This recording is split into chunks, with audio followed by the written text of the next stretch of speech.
yaitu tentang pengambilan keputusan, dan saat ini saya akan mewawancara Ibu terkait dengan hal itu. Jadi saya langsung saja ya Bu dengan pertanyaan. Boleh sekali. Selama ini bagaimana Ibu dapat mengidentifikasi kasus-kasus yang merupakan dilema etika atau rujukan? Identifikasi dan sudah melihat permasalahan apa yang terjadi antara dua kasus itu. Saya identifikasi tentu saja menganalisa dua masalah itu, kemudian melihat masalah yang paling keputusan yang akan diambil yang paling tepat, yang paling tepat di antara dua masalah yang benar. Tentu saja harus ada analisa yang tentu saja seperti yang saya katakan tadi, harus diidentifikasi dulu permasalahan. Orang harus cari tahu masalah itu secara menyeluruh sebelum keputusan itu diambil. Melihat kebijakan atau aturan yang ada. Setelah itu tentu saja ada kolaborasi dengan pimpinan sekolah yang ada di sini, terutama wakil kepala sekolah. Tentu saja masalah yang ada, tentu saja masalah yang berhubungan dengan sekolah atau peserta didik. Kita harus berkolaborasi kemudian mengambil satu keputusan yang. Jadi mantap sekali ya Bu, jadi Ibu memakai orang-orang yang ada di sekitar ya untuk berkolaborasi dalam pengambilan keputusan. Hal yang menarik ya Bu. Langkah-langkah efektif tentu saja menurut saya bukan berarti dia harus tentu saja juga tidak boleh lama. Apalagi sekolah besar tergantung permasalahan apa. Berarti situasional ya Bu, ya situasional. Berdua benar, kemudian kita harus memilih. Kalau kita yang kita ambil adalah yang paling mengikuti aturan, yang paling mengikuti kebijakan. Pendapatannya situasional. Kalau boleh lebih cepat, secepat mungkin, tapi harus tepat. Harus tepat. Karena kan orang sekolah yang lumayan besar dengan berbagai permasalahan tetap ada saja setiap hari bervariasi. Sekolah kita ini cukup besar dengan jumlah siswa yang banyak, guru yang banyak, berarti masalah juga pasti banyak. Jadi harus cepat, tidak perlu menunda-nunda kalau harus melakukan seperti itu. Iya, luar biasa ya Bu. Sekolah kita ini cukup besar dengan jumlah siswa yang banyak, guru yang banyak, berarti masalah juga pasti banyak. Jadi harus cepat, tidak perlu menunda-nunda.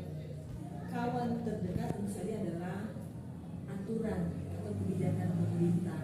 Walaupun saya tidak juga bisa mungkin bahwa kolaborasi antara kepala sekolah maupun misalnya wakil kepala sekolah, BK juga bisa.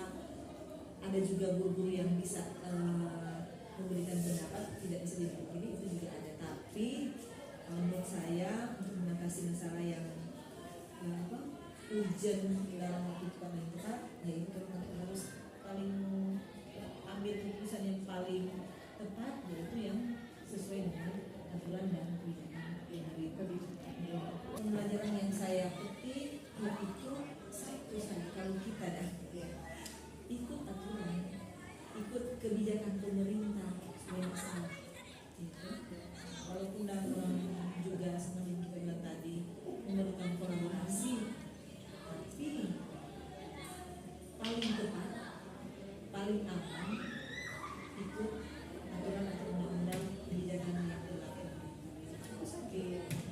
Memang untuk mengambil satu keputusan yang sebagai seorang pimpinan pastinya harus berhati-hati ya, harus berada dalam koridor, apalagi pemerintah. Sharing pertanyaan-pertanyaan yang saya ajukan bermanfaat untuk pendidikan saya di calon guru penggerak ini, dan terima kasih untuk waktunya Ibu. Tetap sukses, semangat, tetap semangat. Ya, sama-sama. Terima kasih. Sharing pertanyaan-pertanyaan yang saya ajukan bermanfaat untuk pendidikan saya di calon guru penggerak. Mohon waktu sejenak dari Ibu terkait dengan pemenuhan tugas saya di pendidikan guru penggerak ini.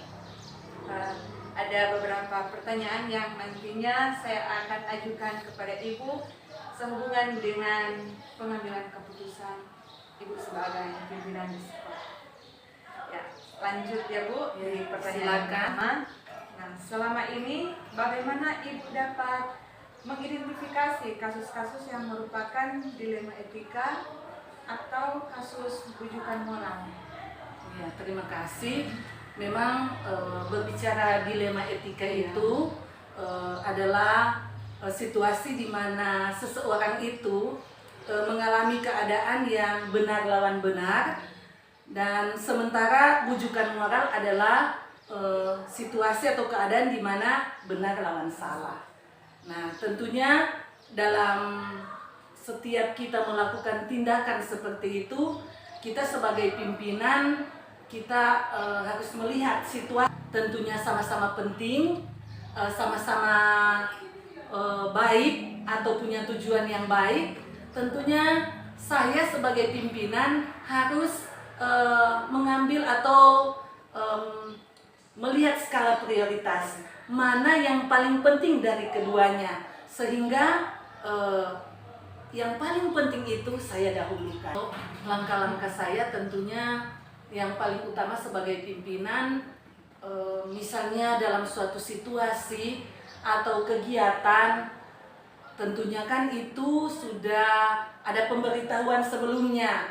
Jadi saya sebagai kepala sekolah, saya harus punya perencanaan. Saya harus menyusun jadwal, dan tentunya dalam perencanaan tersebut harus menjadi contoh dulu, menjadi teladan. Saya harus menunjukkan bahwa saya mampu mengambil keputusan yang benar dan yang baik, sehingga ketika keputusan itu saya jalankan menjadi suatu kebijakan, maka otomatis bawahan saya mampu melakukan seperti yang saya lakukan. Waduh, jadi teladan. Jadi teladan itu kuncinya. Tantangan yang pertama adalah saya harus mengambil suatu langkah untuk memindah jadwal tersebut, menyusun jadwal tersebut supaya kegiatan tersebut harus terlaksana, sehingga perencanaan yang pertama itu akan cepat dirubah. Saya melihat apakah itu ada penanganan langsung ekstra, saya harus cepat bereaksi. Tetapi ketika dilema etika ini perlu penanganan yang panjang, saya harus mengambil waktu di lain faktor-faktor. Orang yang bawahan saya, misalnya wakil kepala sekolah, misalnya dua kejadian, saya harus hadir di sekolah dan saya harus mengikuti rapat, contoh. Jadi karena ada wakil kepala sekolah, saya menggunakan WA untuk menelepon dia. Dia adalah ibadah, kita akan melakukannya dengan penuh kesungguhan hati untuk Tuhan, bukan untuk orang-orang sekitar. Jadi ketika tadi Ibu menyatakan bahwa harus menjadi teladan, saya juga banyak menimba ilmu dari Ibu sebenarnya di semangat ini. Memberi teladan, buat satu perencanaan yang matang ya Bu. Selain itu di atas semuanya itu kerja adalah ibadah. Memang luar biasa Bu, sangat bermanfaat wawancara kita di siang hari ini. Terlebih bagi saya pribadi, saya juga banyak. Jadi mohon maaf mengganggu waktu Ibu dalam kegiatan di sekolah ini ya Bu. Saya mohon izin sejenak untuk mewawancarai Ibu sebagai pimpinan, sebagai kepala sekolah di SD Gemi Buyumon ini. Jadi terkait dengan beberapa hal yang akan saya wawancarai kepada Ibu sehubungan dengan pemenuhan tugas saya Bu sebagai salah satu guru penggerak, calon guru penggerak angkatan 7 di Kabupaten Minahasa Selatan. Saat ini saya bersama dengan Kepala SD Gemi Buyumon, Ibu Since Sarce Mamoto, Sarjana Pendidikan. Ya, Bu, mohon waktu sejenak ya Bu, saya langsung saja dengan pertanyaan. Pertanyaan pertama ya Bu, selama ini bagaimana Ibu dapat mengidentifikasi kasus-kasus yang merupakan kasus dilema etika atau bujukan moral? individu lawan masyarakat. Yang kedua, rasa keadilan lawan rasa kasihan. Yang ketiga, kebenaran lawan kesedihan. Yang keempat, jangka pendek lawan seorang pemimpin dalam mengambil sebuah keputusan hendaknya dengan bijak. Sama-sama penting, tetapi ada yang lebih Melihat mana yang lebih penting ya Bu, selanjutnya mengumpulkan data-data. Ya, luar biasa Bu untuk jawabannya. Selanjutnya, hal apa yang selama ini Ibu anggap efektif dalam pengambilan keputusan, khususnya pada kasus dilema etika? prinsip yang dinilai. Berarti semua keputusan Ibu itu pada intinya berpihak pada murid dalam sebuah penyelesaian kasus dilema etika. Apakah Ibu langsung menyelesaikannya di tempat atau memiliki sebuah jadwal untuk menyelesaikannya? Bentuk prosedur seperti apa yang biasanya Ibu jalankan? Direncanakan. Oh, Karena kalau mau mengambil satu keputusan tidak direncanakan bisa salah. iya, luar biasa Ibu. Segala sesuatu harus direncanakan. Iya. Dan seseorang atau faktor yang selama ini mempermudah atau membantu Ibu dalam pengambilan keputusan, khususnya dalam kasus dilema etika yang mungkin membantu Ibu. Yang membantu saya sebagai kepala sekolah adalah guru dan komite sekolah. Guru-guru dan komite sekolah. Karena mereka selalu ada ya Bu bersama di Iya. semua hal yang telah Ibu sampaikan. Kira-kira pembelajaran apa yang dapat Ibu petik dari pengalaman selama Ibu mengambil satu keputusan dilema etika? Adakah pembelajaran selama ini? Sudah lama ya sebagai kepala sekolah. Pembelajaran yang Ibu dapat. Menunjang di dalam sekolah. Jadi Tersedianya informasi yang berintegritas. luar biasa Ibu semua jawaban yang Ibu ajukan ini. Menciptakan suatu kegiatan kelas yang berkondisi dan kondusif. Jadi luar biasa semua jawaban Ibu dari pertanyaan yang saya ajukan.